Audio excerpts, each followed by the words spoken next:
What's going on, guys? Chad here with Greenlight. It's not Greenlight Shooting, I can't say that.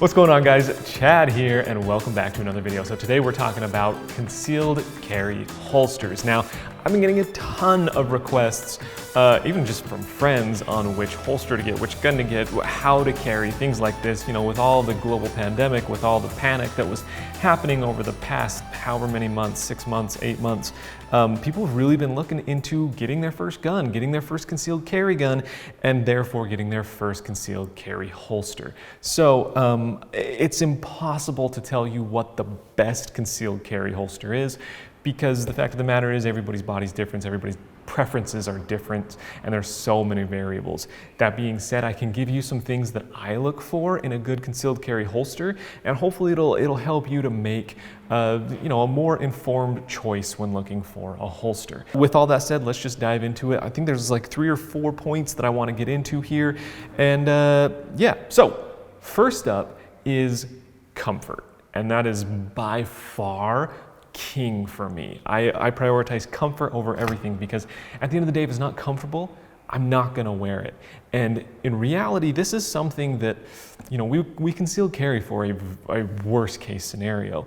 And I hope, and I'm sure all of you hope, that you never have to use your concealed carry gun ever.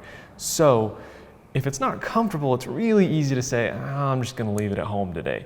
So you really, really wanna prioritize comfort. Something you put your keys in, you put your phone in your pocket, you throw your gun on, it's just part of your day, and it's not something that's digging into you all day long. So if you're not familiar with the different materials that are used to make holsters, probably the most common is what's called Kydex. Kydex it's essentially just a hard plastic that is molded to your gun. So for instance, you can see it is essentially a perfect mold to this Glock 19. It is a hard plastic, it's incredibly durable, it's easy to make, easy to use, it's cheap to make, which is why if you go on Amazon and search for concealed carry holsters, you're gonna find about 1,000 different types of Kydex holsters.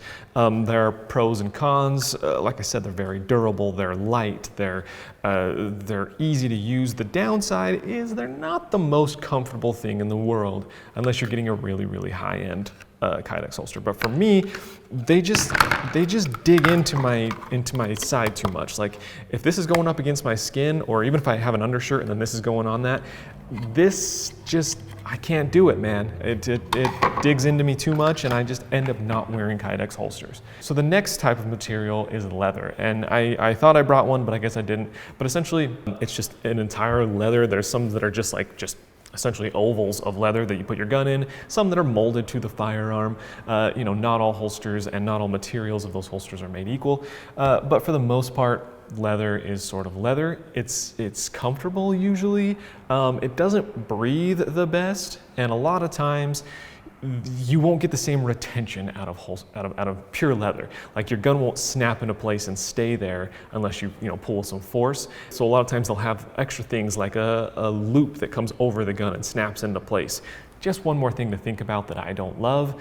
And the other thing is, if it's not super high quality, sturdy leather, it'll collapse on itself. So if you're at home, dry fire practicing or whatever, you draw your gun, you end up having to take your other hand, open that, put it in there. It doesn't hold its shape. That's a lot of the times what you'll see with those cheaper suede holsters and stuff as well. And then the next material is sort of a hybrid of those two worlds. Something with a soft back, like how this has a nice leather backing so that it sits against your skin, and it's it's not digging into you or anything like that. It's very flexible.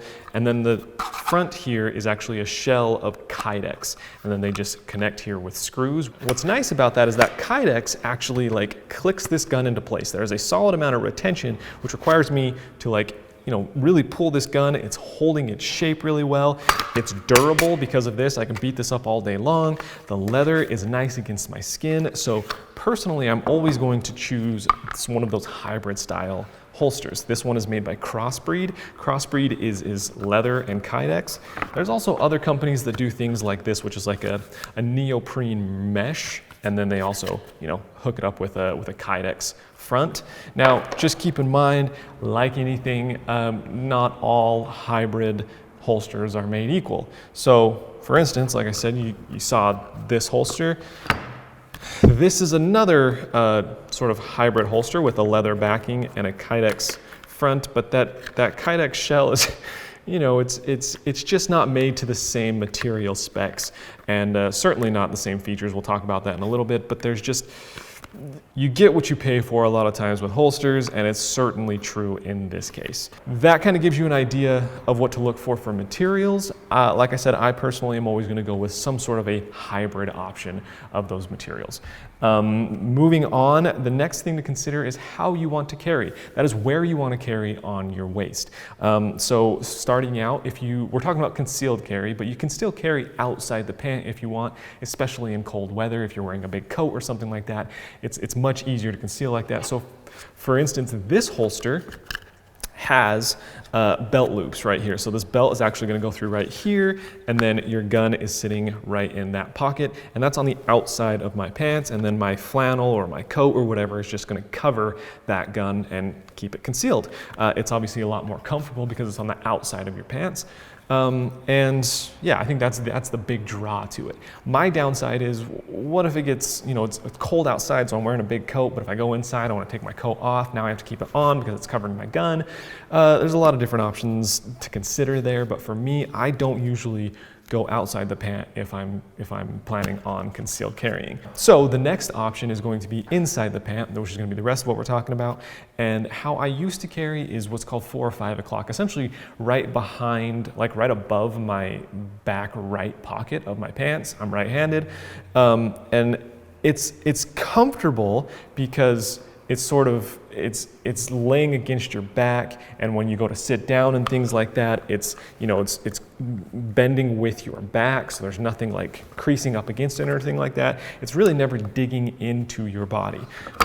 So I think it is the most comfortable. There's a couple downsides, and number one is the draw stroke. Like, this is not a natural move for your shoulder to reach way back here, come up with the gun, and then present. It's just not something that your body does well. It does fast, especially under pressure. So I didn't love that about it. And number two is, I was always worried that I was printing. And printing just means, like, you know, people can see your gun through your clothes.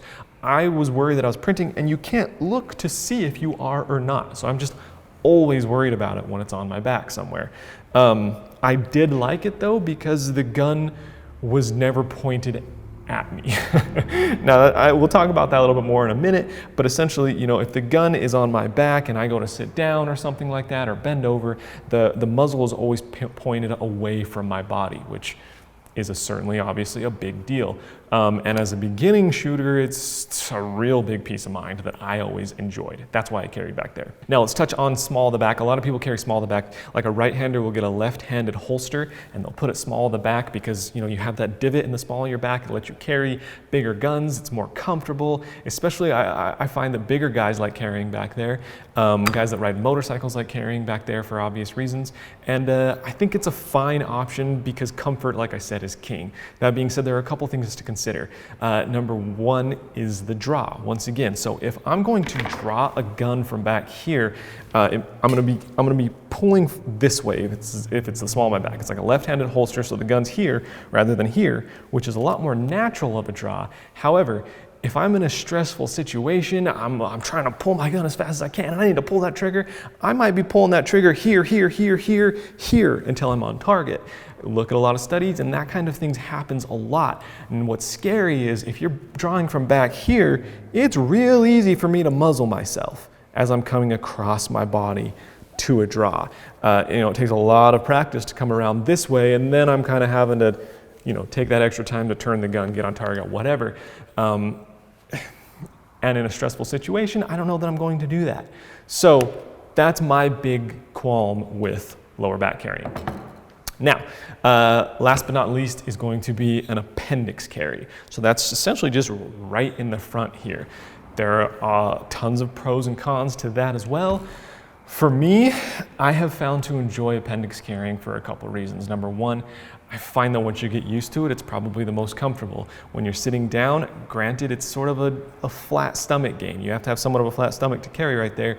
You hike your pants up, and then when you sit, the gun's actually sitting against your stomach, and it doesn't hit the crease of your hip, like if your pants are a little bit lower. That's the biggest thing, sitting in cars and things like that. And I find it to be really pretty comfortable if you can master that technique. The other thing is the draw is incredibly fast. This is the fastest, most natural draw, especially once you get used to it, compared to any of those other options by far. You know, I have a lot of friends in military, LEO, that are true, you know, operators, whatever. And if they're concealed carrying, it's appendix, period. Any advanced professional expert level shooter is always going appendix from what I've seen. And you know, I think it's because of that quick draw speed. Now the other thing is because it is the most protectable. So if you think about being in a tussle, in a critical situation, whatever, you can protect your gun right here. You know it's there. Whereas if it's on your back, it might fall out without you knowing. If you're rolling around on the ground, you know, someone could pull it from that holster back there. Up here, you can protect it. So there's a lot of things going for appendix carry. Now there are obviously a couple downsides. And number one is that it's pointed straight at your junk when you're sitting down. That's the biggest, you know, the biggest con right out of the gate. You know, if you're carrying right here, you go to sit, that gun is pointed straight down at your junk. If you're in a car or something like that, it's just the way it is. So it's something you kind of have to get used to. I personally don't carry with one round in the chamber, so that sets my mind much more at ease. If you do, I know a lot of guys that do, it's just, you know, it's part of the game. You've got to really trust your holster and things like that, which is why investing in a good holster is that much more important, something that covers your trigger guard, and you know for a fact that that gun cannot go off because your trigger guard is fully covered. The last thing that I'll say about appendix that I find is going pee is really hard. You know, if you're in public and you walk up to a urinal, you can't just like unbutton your pants and go pee. You've got to do something with that holster. So it's certainly a juggling game there. Now, that was a big kind of wind up to what we're talking about today with the different holsters. There are different holsters meant for different ways of carrying. That small of the back option is going to be something like this, where there's two clips and it's sort of wrapping around your body. It's really comfortable because the weight of that gun, the pressure of that gun is spread out more over your back. And the two clips just help keep it in place rather than like a single clip back there might kind of, you know, go back and forth, whatever. So if you're carrying small of the back or that 4 o'clock, I would recommend a larger double clip setup just like this. If you were going appendix, I would certainly recommend something like this. There are like, or even, you know, like this. A single clip is just fine for appendix. So this is the kind of holster that I use for appendix carry. I like it, the double clip up front here. I put one on each side of my belt buckle, and then it just keeps everything really secure. The holster can't move back and forth. You can also use it, you know, that 4 o'clock or small of the back as well because of those double clips. And this holster actually does come with options to be able to switch these clips out and rock them outside the pant and go with something more along these lines. So a versatile holster is a very nice option, but for me, once again, I'm always going with this double clip setup in the front. Now the next thing I want to get into is what accessories the holster allows you to use. So if you're someone who wants to carry a light on their gun, you know, is there a holster that's going to accommodate that light? If you're someone who wants to carry an optic and a threaded barrel on their gun, you need a holster that is cut low enough to allow for that optic to be on your gun, as well as to have that threaded barrel sticking out of the bottom. So for instance, if I was to have an optic that I wanted on this gun right here, this holster probably would not work because as you can see, that holster is coming up high. So a lot of times you have to get a holster with an optic cut where they'll cut a little bit extra out of this and allow for an optic right there. Again, I keep going back to this holster, but one of my favorite parts about the Crossbreed Reckoning is that all of their Reckonings are inherently cut for an optic. So you can decide down the road if you want to throw an optic on your gun. The other accessory to think about is extra magazines. If you want to carry an extra mag, there are a couple different options. One that can like hook directly onto your holster. So gun's right here, and I've got an extra mag right there. And I always know that my extra mag is here, and it's hooked together, and this is just how it rides in my pants every single day. The other option is if you want like a separate magazine holster. You know, you have this magazine set wherever you want on your body, and yeah, so you don't need to think about if this is going to be compatible with your holster or not. the last thing in the accessories category is by far the most important to me. I will not rock a holster without one of these anymore. And it goes by many names. It's something like a wing, something like a claw, a crux. There's plenty of different names for them, but essentially it's just this thing right here that comes off the edge of the holster, right there, right there. The point of these is they sit underneath your belt. So your belt goes through these clips, and then the belt pushes right here, and what that's doing is it's bringing the grip of your gun, which is the part that's going to stick out the most, it's bringing that grip into your body. Your belt is actually pulling that grip, so your gun is pushed into your body and wrapping around your body so that it's not printing near as much. People can't see it through your clothes near as much. I notice a huge difference. And again, in cold weather, it's not as big a deal. You're wearing loose, flowy clothing, but in the summer especially, it's just a game changer. Like if I want to carry a concealed gun, even if it's something like this small gun, I can't wear just a t-shirt because this will print. Luckily, they make wings that I can hook on right here. Just take these screws out, put this wing on, and then again, it pushes this grip into my body, and now I can just wear shorts and a t-shirt, and there's absolutely no concern with printing. So, hands down, that is the most important accessory to me in concealed carry holsters. So the fourth and final thing I want to talk about on holsters is just the ability to refine the different adjustments on holsters, and if they even have the options to refine those to your personal liking. So for instance, on a holster like this, you can adjust the retention. So right here, there's an Allen key. You can screw this in or out, and that adjusts how tight this Kydex shell is against this leather backing. That keeps the gun tighter, which means that, you know, if I'm someone that's going to be wearing this while running, while jogging, while climbing, whatever, I want that retention to be really, really tight because I don't want that gun to accidentally fall out. Or if I want a super, super clean draw and I'm someone that's pretty stationary all day, I'm not worried about it potentially falling out, I want it to be pretty loose. That's really nice to be able to adjust. Something like this holster does not have that option. This is just a cheap Kydex shell screwed onto a cheap leather backing. That's all it is. The other thing that's really nice is see these clips. I can take these clips up or down, which means the gun can ride lower or higher in my pants. However it is that I find suits my style the best. I can also adjust only one clip or the other to, you know, adjust sort of the angle in which it's riding.